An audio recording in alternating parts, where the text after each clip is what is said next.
संबुद्धस्स। नमो तस्स भगवतो अरहतो सम्मा संबुद्धस्स। आज की धम्म सभा में उपस्थित हमारे भिक्षुजन, महाबोधि सोसाइटी के हमारे प्रेसिडेंट सर और सभा में उपस्थित हमारे सभी धर्मजनों का मैं यहाँ पे हार्दिक स्वागत करती हूँ। मेरी ये श्रृंखला पिछले कई महीनों से चल रही है, उसी को मैं कंटिन्यू करते हुए पिछली सभा में हमने जाना था कि रूप और नाम किस तरीके से काम करते हैं और किस तरीके से वो एक दूसरे के ऊपर डिपेंडेंट रहते हैं।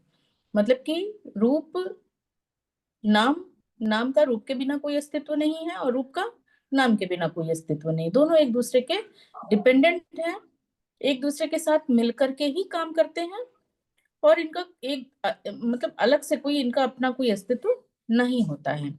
इसीलिए ये जो चित्त जो एक बॉडी को त्याग करके ये चित्त जो है उसी क्षण जिस क्षण ही बॉडी किसी रूप हो किसी भी तरीके का हो सकता है, उसको त्यागते ही वो अगले किसी रूप की तलाश में कंटिन्यू बना रहता है, तब तक जब तक कि उसको अरहत्व न प्राप्त हो जाए या उसको निब्बान न प्राप्त हो जाए, तो वो किसी दूसरे रूप की ही तलाश में बना रहता है, क्योंकि उसको काम करना है, उसको करना है, कर्म जनरेट होना है, तो वो रूप के बिना नहीं हो सकता है। तो वो रूप की तलाश में ही बना रहता है और जैसे ही एक जगह से फ्री हुआ तो अगला रूप उसने तुरंत ही ग्रहण कर लेता है और उस जहां भी कहीं गया है उसका रूप कुछ भी हो सकता है, वो तो अकॉर्डिंग टू कर्मा उसी के हिसाब से उसका रूप वो पा लेता है। तो अभिधम्म में इस प्रकार से रूप जो है ये 28 प्रकार के रूप बताए गए हैं यहाँ पर, जिनको कि इनको फिर 4 भागों में डिवाइड किया गया है। इनमें जो महाभूत एक महाभूत है रूप है जो कि 4 प्रकार के हैं और उपादाय रूप है जो कि 24 प्रकार के हैं। तो महाभूत रूप जो है वो 4 प्रकार के इस प्रकार से हैं कि हम सभी लोग जानते हैं कि पृथ्वी महाभूत रूप जो कि 20 प्रकार के होते हैं, अपो यानी कि जल महाभूत रूप जो कि 12 प्रकार के हैं, वहीं पे वायु महाभूत रूप जो है वो 16 प्रकार के हैं और तेजो यानी कि अग्नि महाभूत रूप जो है वो 4 प्रकार के हैं। तो इस प्रकार से इनको मतलब कि डिवाइड किया गया है।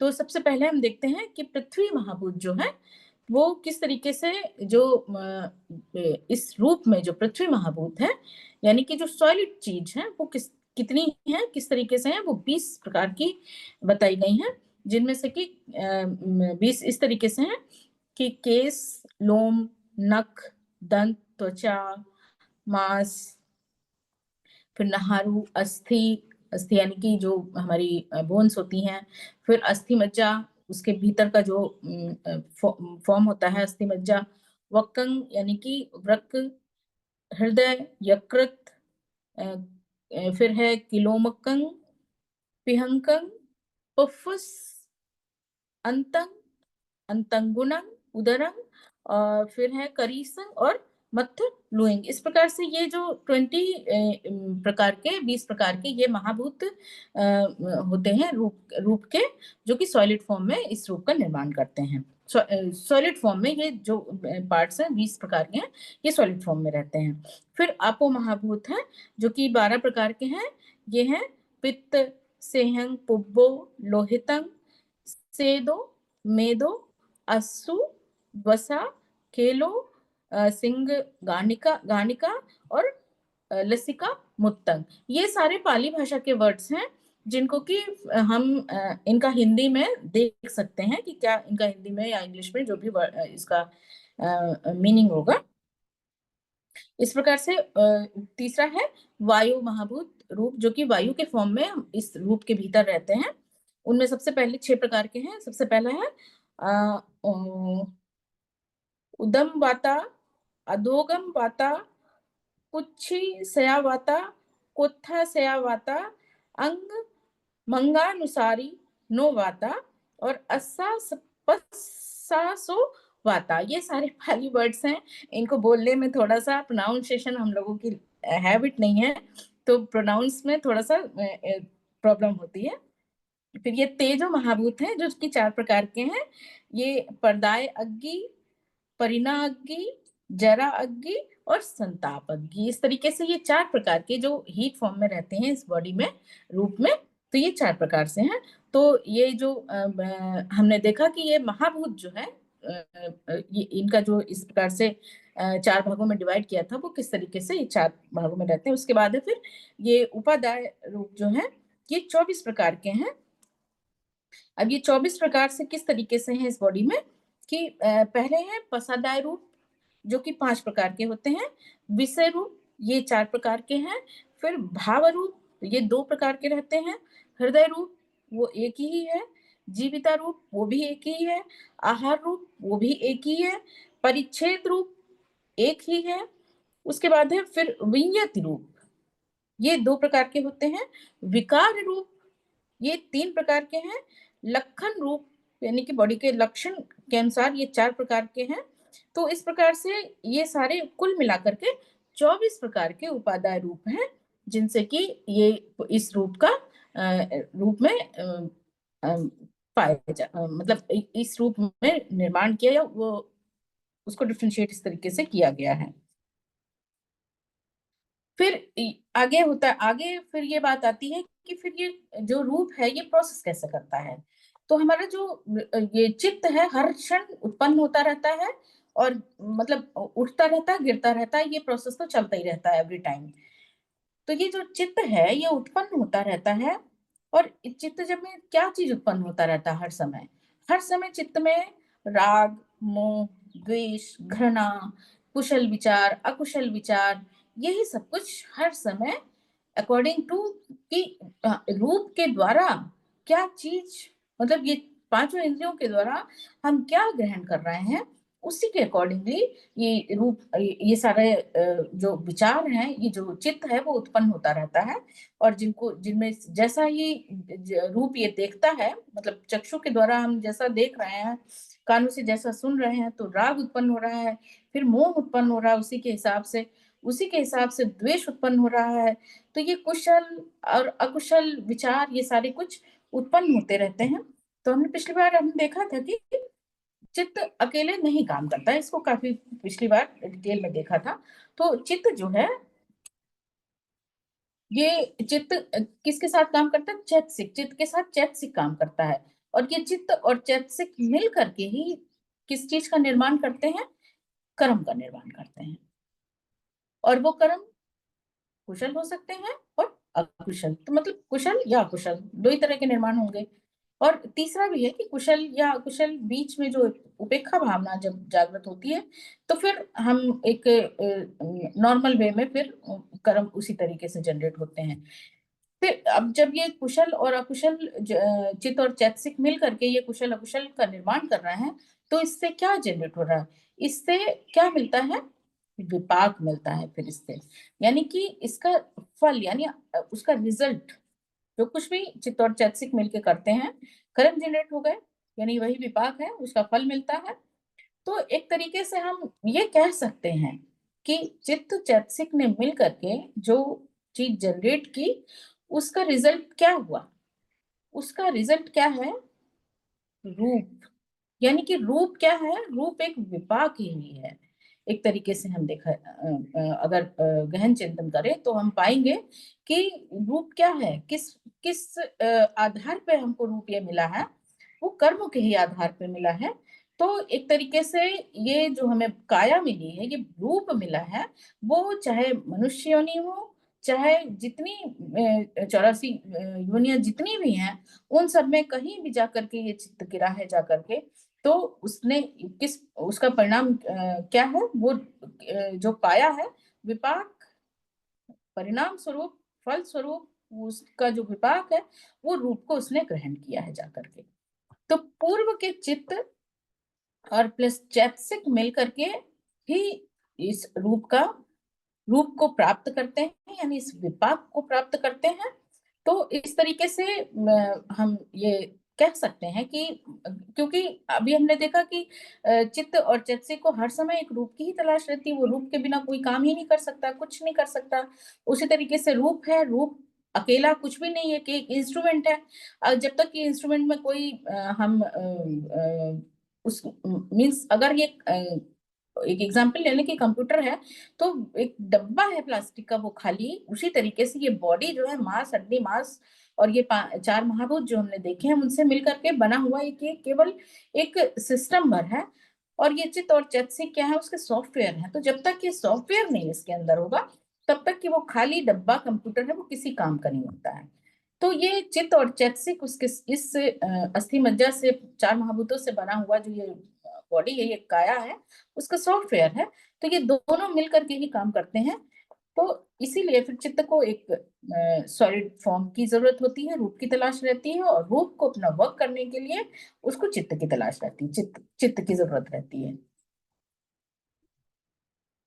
भगवान ने कहा है कि ये जो रूप है, यानी पंच स्कंदों, ये स्कंदों से मिलकर के ये जो रूप है, भगवान ने उसको क्या कहा है कि इस रूप के प्रति जो हम इतना आसक्त रहते हैं, इसके प्रति इतना ज्यादा मोहित रहते हैं, और एवरी टाइम हमको सिर्फ इस अपने इस रूप की ही रूप के ही प्रति एवरी टाइम जो कुछ भी हम करते हैं, अपने रूप के ही लिए करते रहते हैं। कि इसके चक्षु हैं इसके, तो चक्षु को क्या अच्छा लग रहा है, तो चित्त जो उसको अच्छा लग रहा है उसी की तलाश में रहता है, उसी को देखने की कोशिश में लगा रहता है। फिर हमको जो हमारी पांचों इंद्रियों के द्वारा हमको जो कुछ भी अच्छा लग रहा होता है, एवरी टाइम हम उसी की तलाश में बने रहते हैं। तो एक तरीके से देखा जाए तो इस रूप के प्रति आकर्षित होते हुए इस रूप में ही आसक्त एवरी टाइम हम बने ही रहते हैं। ये तो हो गया कि हम अपने मनुष्य लोगों की बात कर रहे हैं, तो हम बाकी जीवों को भी देख लें। तो ये रूप क्या है, रूप को चलायमान रखने के लिए एनर्जी, फ्यूल की जरूरत रहती। तो जो जानवर हैं, जो पशु योनि में हैं, वो फिर फूड की ही तलाश में एवरी टाइम रहते हैं। फिर इस रूप की रक्षा के लिए भी उनको जरूरत है कि कहीं कोई अटैक ना कर दे, इसको नुकसान ना पहुंचा दे, उसकी तरफ भी एवरी टाइम उनका माइंड रहता है। उसी इसी फिर होता है कि किसी तरीके से कोई बीमारियां ना आने पाए, कोई व्याधि ना आ पाए जिससे कि रूप को हानि हो जाए, तो उसके लिए भी एवरी टाइम वो अवेयरनेस बनी रहती है, उसके लिए भी चिंता बनी रहती है। तो इस तरीके से हम देखें तो हम केवल और केवल अपने रूप के ही प्रति 24 घंटे आसक्त रहते हुए उसी के विषय में हम चिंतित और चिंतन में रहते हैं। तो भगवान ने कहा कि ये रूप जो है, अगर वास्तविक फॉर्म में देखा जाए तो क्या है, ये सिर्फ और सिर्फ गंदगी का एक ढेर भर है। इसी से रिलेटेड एक छोटी सी कहानी यहाँ पर मैं रखना चाहूंगी कि रानी खेमा, जो कि बाद में एक अग्र जो भिक्षुणी होती हैं, वो अग्र भिक्षुणी के रूप में वो अपना स्थान ग्रहण करती हैं। लेकिन पहले जब शुरुआत में होता है कि रानी खेमा के साथ घटी हुई ये घटना है कि रानी खेमा जो होती हैं, वो उनको बहुत रूपवती होती हैं, बहुत सुंदर होती हैं, उनको अपने रूप पर बहुत अभिमान होता है। तो वो एवरी टाइम, मतलब कि वो हर समय अपने उसी रूप को ही सजाने संवारने में, कि वो खुद तो अपने रूप पर मोहित हैं, बाकी दूसरे लोग भी जो देखें तो उनको बहुत, मतलब सुपर ही रखें, रूपवान में, गुण और मतलब सुंदरता में उनको सुपर ही बाकी लोग भी देखें। तो इसीलिए अपने रूप को ज्यादा से ज्यादा सजाने संवारने की उसमें उनका सारा टाइम चला जाता था। जो राजा थे, राजा प्रसेनजीत थे, वो भगवान बुद्ध के फॉलोवर होते हैं। तो वो अक्सर भगवान बुद्ध के धम्म को सुनने के लिए जाया करते हैं। लेकिन रानी से भी वो कहते हैं कि चलो आप भी चलो, लेकिन रानी को इन सब चीजों में कोई इंटरेस्ट नहीं होता है। बल्कि वो राजा से कहती हैं कि आप वहां जाकर के करते क्या है, क्या मिलता है आपको। तो राजा कहते हैं कि मुझे शांति मिलती है, मुझे सुख मिलता है भगवान के धम्म को सुनने से। तो फिर चलो, तुम भी चलो, तो जाओगी तो फिर तुम्हें भी एक बार एहसास होगा, सुनोगी तो फिर। लेकिन रानी मतलब उनकी बात को मना कर देती है, नहीं जाती हैं। लेकिन फिर भी जो राजा होते हैं, वे जब धम्म सभा से वापस आते हैं, तो वहां पे जो भी धम्म चर्चा उन्होंने सुनी होती है, वो आकर के रानी को बताते हैं। तो रानी, चूंकि भाई राजा बता रहा है तो रानी को सुनना ही है। तो रानी उनको सुनती है, लेकिन उनका कोई इंटरेस्ट नहीं होता। तो वो मतलब कि जब तक आपका इंटरेस्ट नहीं होगा किसी चीज में, वो आप सुन जरूर रहे हैं, वो उसको एक्सेप्ट नहीं कर पाएंगे वो। तो रानी सुन तो जरूर लेती हैं, बट उसको एक्सेप्ट नहीं कर पाती हैं। एक बार एक दिन रानी अपने बाग में ऐसे ही टहल रही होती हैं, तो वो देखती हैं कि भगवान बुद्ध का जहाँ पर उस समय उनका निवास था, तो वहीं पास में ही था। तो वो देखती हैं कि भगवान के धम्म को सुन करके कितना लोग आ रहे हैं, कितनी बड़ी सभा वहां से निकल रही, कितने लोग निकल रहे हैं, राजा भी हैं और बाकी कितनी प्रजा वहां से निकल रही, कितने लोग हैं। तो रानी को एक बार थोड़ा सा मतलब ये सोचती है कि आखिर ऐसा क्या है कि इतने लोग वहां सुनने जाते हैं, उनको भगवान के धम्म को सुनने के लिए जाते हैं वहां पर, आखिर ऐसा क्या है। तो रानी के मतलब ये विचार तो उनके मन में आता है, लेकिन फिर जब वो राजा को की बात को डिनाई करती रहती है, तो उनके मन में एक तरीके से हीन भावना भी वहां पर होती है कि अब मैं कैसे कहूँ, कैसे जाऊं, ये चीज उनके उसमें आती है। लेकिन रानी को ये चीज आ गई कि हाँ आखिर ये लोग करने क्या चाहते हैं, तो उनको ये लगता है कि मैं भी जाऊंगी, एक बार सुनूंगी जरूर मैं भी। तो फिर रानी राजा से कहती हैं आखिर में कि चलिए मैं भी चलती हूँ। तो रानी जब जाती हैं भगवान के धम्म को सुनने के लिए, पर जब वहां पर जाती हैं, हाँ यहाँ पर राजा की एक प्रॉब्लम भी यहाँ पर रहती थी। राजा बहुत परेशान भी रहता था, चिंतित रहता था कि रानी को मैं किस तरीके से धम्म में लाने की कोशिश करूं। तो ये अपनी जो उनकी एक चिंता होती है, एक ये उनके मन में ये जो खटका सा होता है, वो भगवान से भी वो इसके बारे में बात करते हैं। तो भगवान सुनते हैं और भगवान कहते हैं कि आप समय का वेट करिए, और हो सकता है कि रानी का मन भी परिवर्तित हो जाए। तो फिर रानी भगवान के धम्म को सुनने के लिए वहां पर जाती हैं। तो भगवान फिर वहां पर, जब उस दिन जब रानी जाती हैं, तो भगवान वहां पर फिर क्या दिखाते हैं, फिर वहां पे वो प्रतिहार दिखाते हैं रानी के मन को पढ़ करके। फिर चूंकि भगवान रानी का मन तो पहले ही रीड कर चुके होते हैं, तो और ये जान रहे होते हैं कि रानी को किस चीज का अभिमान है।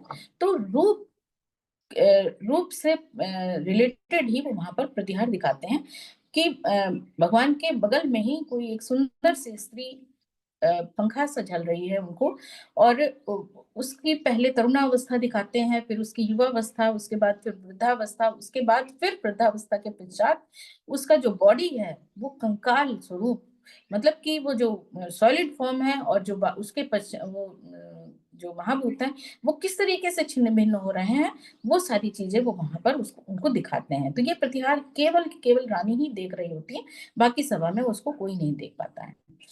तो रानी ने जब इस चीज को देखा, तो रानी को फिर अपने ऊपर जब वहां से वापस आई, अपने महल में आई, तो उसने चिंतन किया कि मैं आईने के सामने बैठ करके कि मैं इस रूप को लेकर के कितना मेरे अंदर मोह है, कितना आकर्षण है, और आखिर ये क्या है, इसका अंत क्या होगा। तो ये इन चीजों को जब रानी ने विचार किया, तो फिर उसके मन में फिर विराग जाग गया, और फिर रानी जाती हैं, फिर संपदा ग्रहण करती हैं और भिक्षुणी बन जाती हैं। और उसके पश्चात फिर अपने प्रयास से फिर वो अग्र जो भिक्षुणी हैं उनमें सबसे ऊंचा स्थान वो प्राप्त करती हैं, अर्हत को प्राप्त करती हैं। तो इस प्रकार से हम देखें कि रूप, इस कहानी को कहने का यहाँ पर सिर्फ एक यही इतना ही यहाँ पर मतलब रहा है कि रूप, जिस रूप को लेकर के हम इतना आसक्त रहते हैं, आखिर वो है क्या। केवल वो जो चार महाभूत हैं इस प्रकार से, और 24 उपादाय हैं, इनसे मिलजुल मिला हुआ ही ये केवल रूप है, जिसका यहाँ पर अनित्यता ही विराजमान है, कि ये अनित्य है, ये रूप अनित्य है, ये हमेशा ऐसा ही नहीं रहेगा। इसका क्षण चूंकि क्षण प्रतिक्षण सेकेंड्स के समय हिस्से में ये हमारी जो बॉडी है, रूप ये परिवर्तित होता रहता है, इतनी तीव्रता से है कि हमें दिखाई नहीं देता है। लेकिन वो परिवर्तित हो रहा होता है, कितने सेल्स मर रहे होते हैं और कितने सेल्स जनरेट हो रहे होते हैं। क्योंकि ये जनरेशन का फॉर्म जो होता है, ये एक एज लिमिट तक ही रहता है। उसके पश्चात जब 40+ एज हो जाती है, फिर इनका जो निर्माण होता है वो बहुत धीमा हो जाता है। इसीलिए फिर ये जो हमारी बॉडी है, ये बॉडी फिर अपना वो फॉर्म, मतलब कि जो एक बॉडी की टाइटनेस होती है, और वो फॉर्म नहीं ग्रहण कर पाती है, तो फिर उसमें एक तरीके से फिर वही वृद्धावस्था की ओर हमारा जो अगला कदम रहता है वो निरंतरता में बना रहता है फिर। तो इस प्रकार से जो अनित्यता का यहाँ पर है वो, उसको अगर हम अपना माइंडफुली रहते हुए अगर हम उसका चिंतन करते हैं, तो हम पाएंगे कि फिर इस रूप के प्रति हमारा आकर्षण जो है और जो हमारी आसक्ति है वो कम हो सकती है। भगवान ने कहा कि ये इंस्ट्रूमेंट तो जरूरी है, क्योंकि चित्त को ग्रहण करने के, चित्त को रहने के लिए इस इंस्ट्रूमेंट की जरूरत है, इस रूप की जरूरत है। लेकिन इस रूप को किस तरीके से आप देखिए, इसकी हमेशा नित्य इसकी साफ सफाई रखें, क्योंकि रोग व्याधि से बचाव करना भी जरूरी है।